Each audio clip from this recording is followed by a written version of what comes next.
चरण बाबा तोरा धारी जलिया जल हो, चिंता के दूर कर बाबा देई के तू फल हो।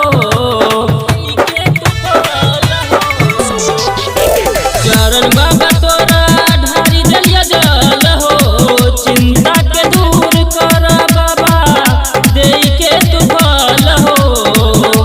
कब तक रहला बाबा हमारा तकदीर में,